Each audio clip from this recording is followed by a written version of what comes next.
Bapak-bapak, ibu-ibu, saudara-saudari, dan anak-anak umat paroki katedral, juga umat paroki lain yang hadir saat ini maupun yang saat ini sedang memantau siaran dari Radio Tiga Raja FM maupun lewat live streaming multimedia Tiga Raja. Semua orang Kristiani, semua orang Katolik sudah tahu inti perayaan Paskah, Yesus bangkit.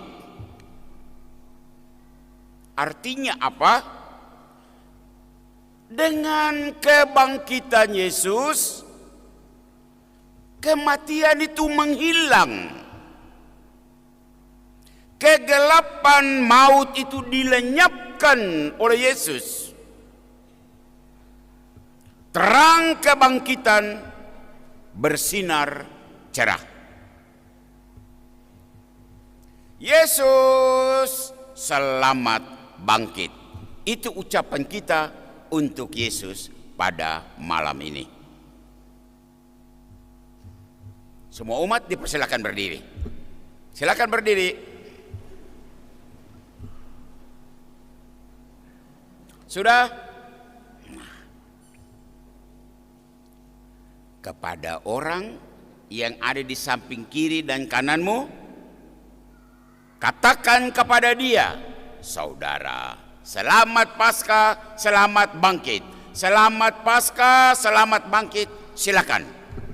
Selamat Paskah, selamat bangkit.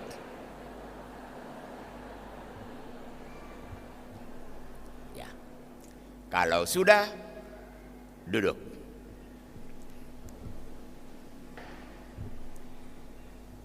Kalau Yesus, dia wafat. Jadi kalau kita katakan Yesus selamat bangkit, itu cocok. Karena dia bangkit dari kematian. Lah ya, kalau engkau katakan kepada yang di kiri kananmu tadi, selamat bangkit, selamat bangkit. Memang disumati kah?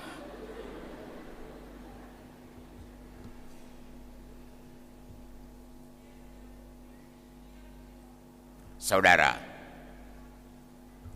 fakta ada bahwa banyak orang zaman ini, termasuk kita di Timika, termasuk kita di paroki katedral, kelihatan hidup, tetapi sebenarnya sudah mati. Mati rasa hormat terhadap hak orang lain. Maka pantas pada malam ini kita berkata kepada orang yang di samping kiri kanan kita, selamat bangkit. Selamat Paskah, selamat bangkit. Di malam Paskah ini, pastormu mau kasih tunjuk fakta kematian. Mari kita masuk sedikit di dalam apa yang sejarah ada omong.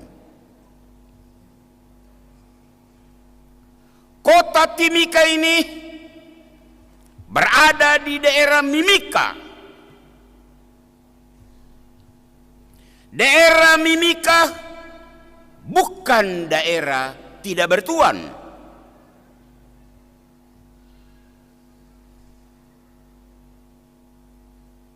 Orang bukan Mimika. Sekali lagi, orang bukan Mimika. Apakah itu orang Papua non Mimika? Jadi orang Papua dari orang Papua dari Dani, orang Papua dari Amungme, dan seterusnya. Dan juga orang-orang pendatang baru ada di tanah ini. Kemudian sementara orang Komoro sudah lebih dulu ada di tanah ini. Mari kita lihat sejarah. Tahun 1920-an, misionaris Belanda, mereka membawa para guru dan para tukang datang di tanah ini. Mereka datang, orang Komoro sudah ada. Tahun 1960-an, sebagian orang gunung Amungme, kelompok pertama, turun ke dataran rendah dibawa oleh Moses Kilangin dan mereka ditempatkan di Agimuga. Agimuga itu tanah Komoro, bukan tanah Amungme. Kalau ada yang belum tahu, tahulah Anda malam ini. Mereka turun dari lembah Ciga dan lembah Nuemba dan mereka tinggal di Agimuga. Tahun 1973, dengar baik-baik, 73, gelombang kedua orang gunung turun di kota, belum di daerah Timika ini, belum ada kota, kampung juga mungkin belum. Dan mereka tinggal di mana? Tinggal di Kuamki Lama dan tinggal di Kuamki Baru. Tahun 1973.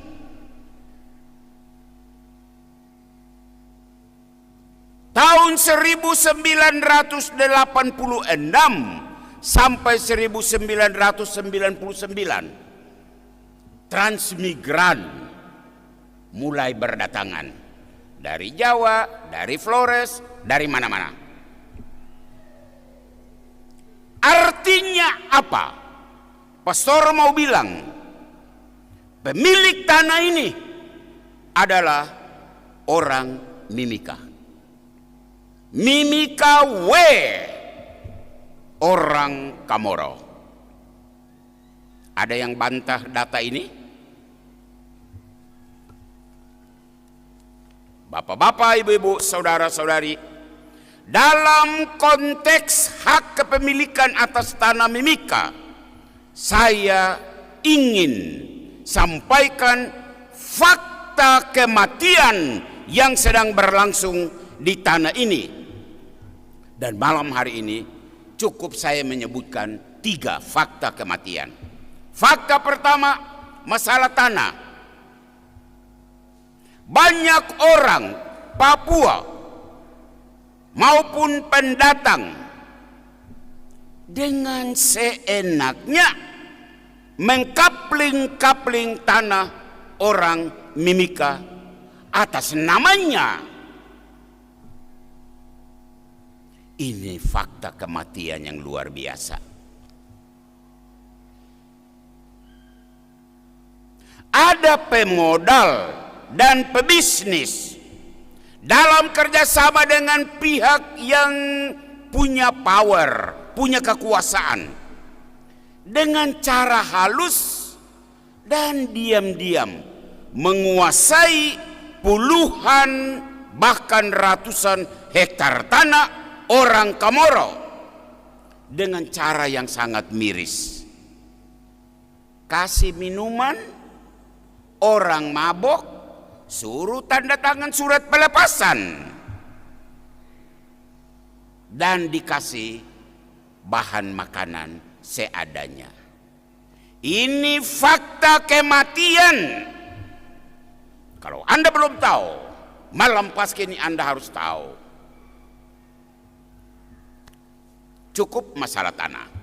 Yang kedua, masalah pemerintahan. Seharusnya banyak anak Mimika berada di pemerintahan, entah sebagai pejabat atau minimal sebagai pegawai negeri sipil. Pastor mau tanya, fakta yang ada bagaimana?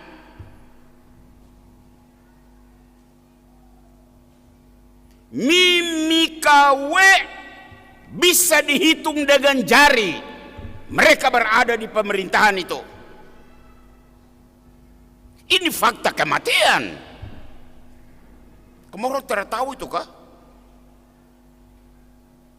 Seharusnya banyak anak Mimika duduk di badan terhormat yang disebut Dewan Perwakilan Rakyat Daerah. Karena itu di daerah mereka, di tanah ini, tanah Mimika. Seharusnya. Sekarang, kamu lihat anggota DPR yang ada. Siapa mewakili siapa? Ayolah, mari kita fair. Siapa mewakili siapa?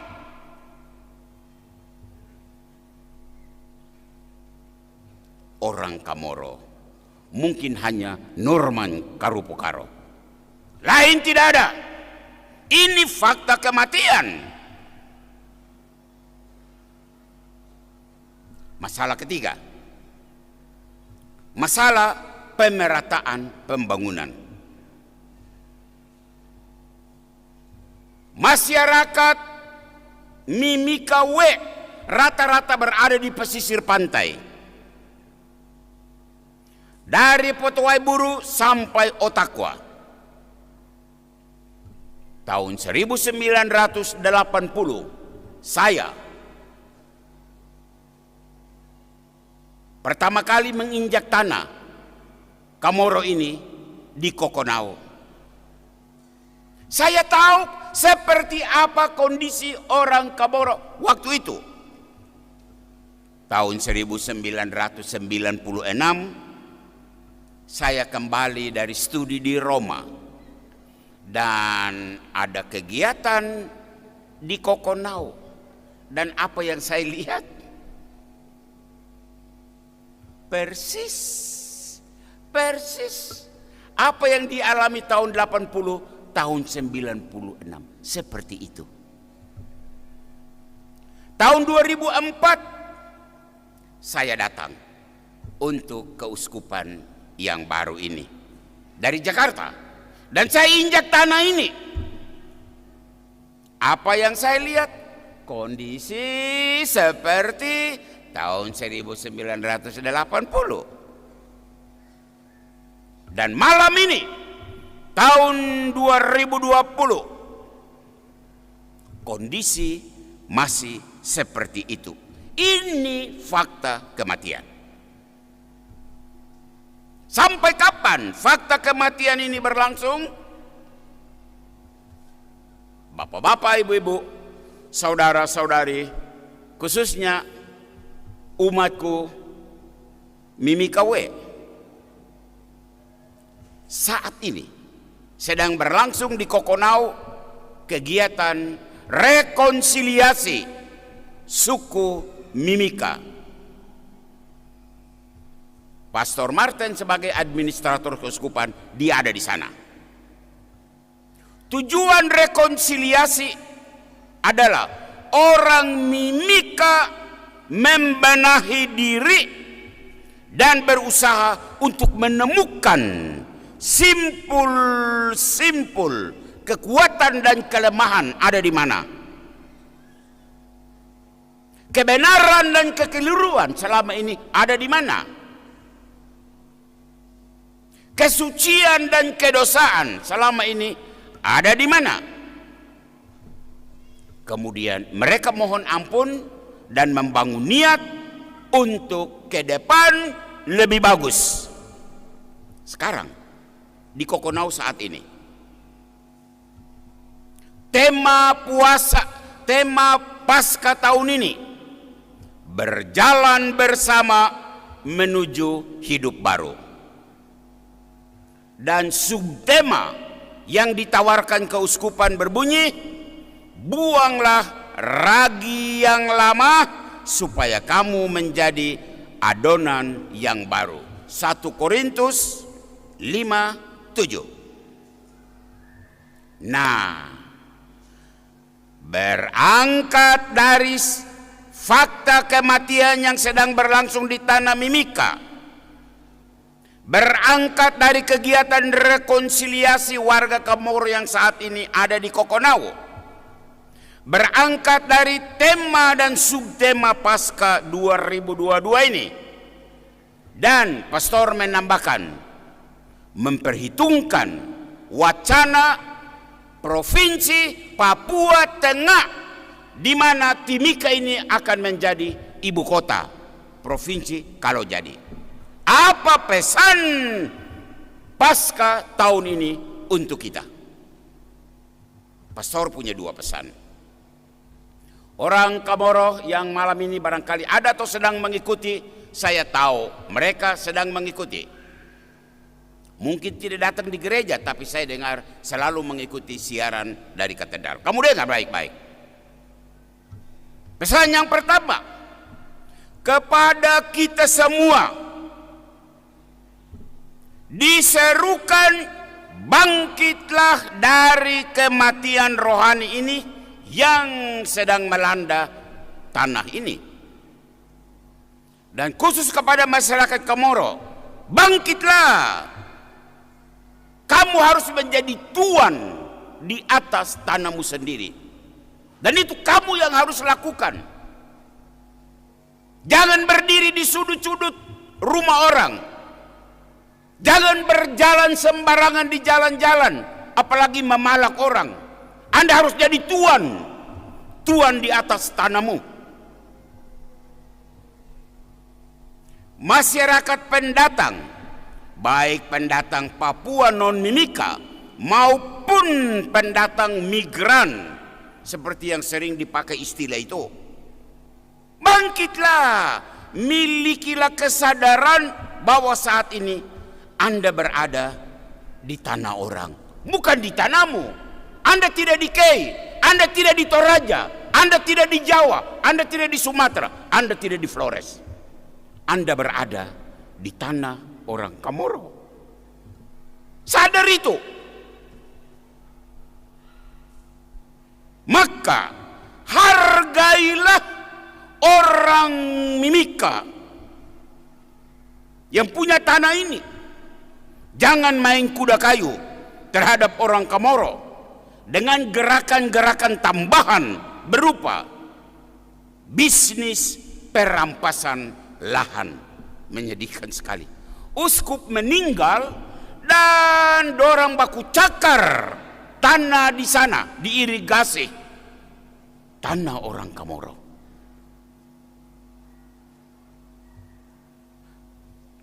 Pendatang, mari kita stop dengan tindakan pembodohan terhadap orang Komoro.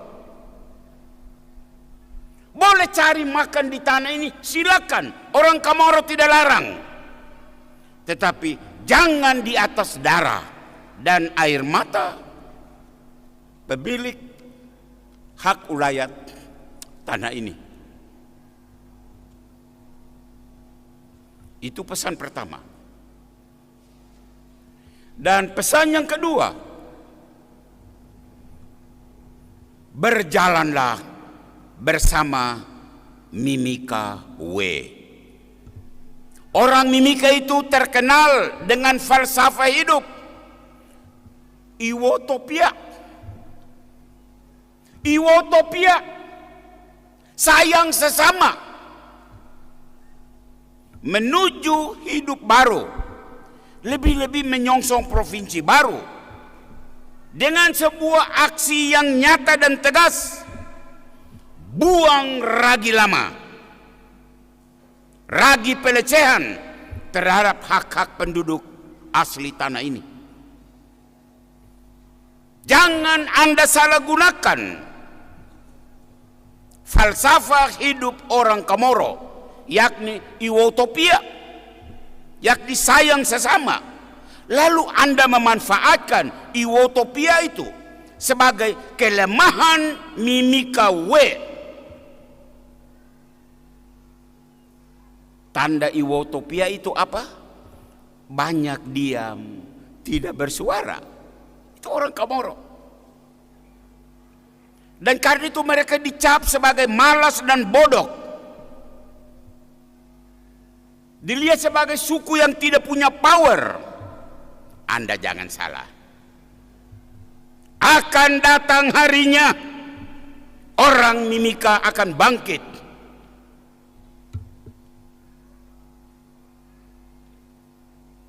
Dan mereka masih menunggu orang-orang yang tampil untuk menghantar mereka. Di masa tua ini, pastor yang ditabiskan pertama di tanah Kamoro ini, di tanah Mimika, Amandus Rahadat. Dan di hari pentabisan itu, saya diangkat menjadi anak adat. Dan saya akan mati untuk orang Kamoro.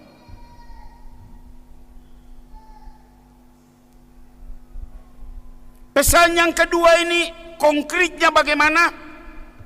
Kepada pendatang orang Papua maupun pendatang dari luar, pesan untuk Anda, jangan ambil semua yang menjadi hak pemilik tanah ini. Hak apa? Ya hak atas tanah mereka lah. Jangan ambil semua. Jangan ambil hak atas posisi dan jabatan. Bisakah? Bisakah? Kita beri kesempatan tempat itu, posisi itu, pangkat itu untuk orang Kamoro. Bisakah? Kepada pemerintah daerah, eksekutif maupun legislatif, ayolah ciptakan perda, peraturan daerah yang punya aura keberpihakan kepada orang Mimika pemilik tanah ini. Bila perlu, langkah-langkah awal disiapkan jatah. Sekali lagi, bila perlu siapkan jatah. Ini kursi untuk pemilik tanah ini. Rekrut anak-anak yang baru selesai studi. Mungkin Anda bilang mereka masih bodoh. Belajar dari gubernur Papua saat dia menjadi gubernur di Jayapura. Semua orang yang dianggap bukan Papua dikeluarkan dan dimasukkan anak-anak Papua supaya mereka menjadi tuan di tanahnya sendiri. Mimika kenapa tidak? Di provinsi baru ini kenapa tidak? Berikan kesempatan kepada anak-anak Mimika yang punya potensi, yang punya prestasi untuk menjadi tuan di atas tanahnya sendiri. Dan terakhir dari pesan yang kedua ini, kepada pengusaha dan pebisnis serta penguasa yang bekerja sama dengan mereka. Kamu dengar, jangan rakus di tanah orang. Kita lewat jalan, di mana-mana ada papan palang. Tanah ini milik si A, tanah ini milik si B. Mulai dari tanah kering sampai ke lumpur mangi-mangi sana. Semua ada palang nama. Dan itu bukan nama orang Kamoro. Astaga, rakus semacam apa ini? Terlalu rakus. Dan malam pasca ini, Pastor Paroki Katedral mau menyapa Anda. Bolehlah Anda mencari tanah, tapi ini terlalu rakus. Terlalu rakus. Selamat pesta Paskah. Selamat bangkit. Mari kita memberikan perhatian untuk orang-orang pemilik tanah ini. Amin.